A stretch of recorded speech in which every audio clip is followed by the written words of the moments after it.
sale pétard entre mes dents. Bah ouais, je sens la bécane.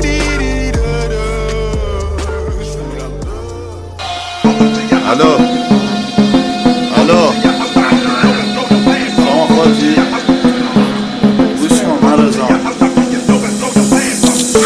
هنوز اگه سکه کامل در حال ارتکاب جون دستگیر شدی تا این سن و سالت فکر میکنی چی میکنی شعر و کامل همین اتفاقاتی که زد حاله حساب تو رو همین زودگری فکر میکنی گرگی ما تو بکریم تو واسه من یه مشی که خورده پنج دست مصطبر رو کل زدی مسخرم کردن از عقب درم گذاشتن رفتن از طرف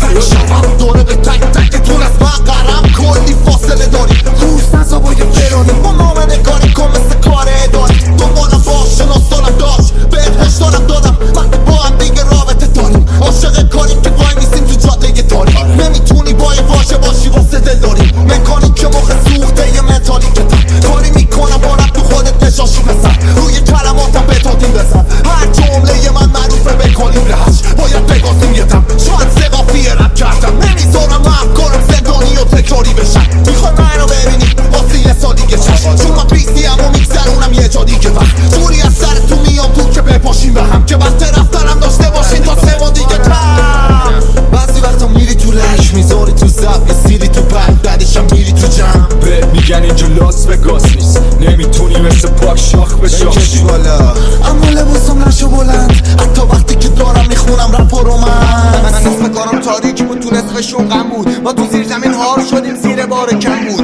من حرفی نداشتم ولی خب حرف تو با کم بود الان میگی فوش شدی ناجی متریالتم بود فایده نداره دیگه خواهی مالی بوی که خوردی نمیتونی بالا بیاری ما مثل تو رو برا تفری میبندیم داری یا چی میگم بشنوی بشی حالی به حالی عجب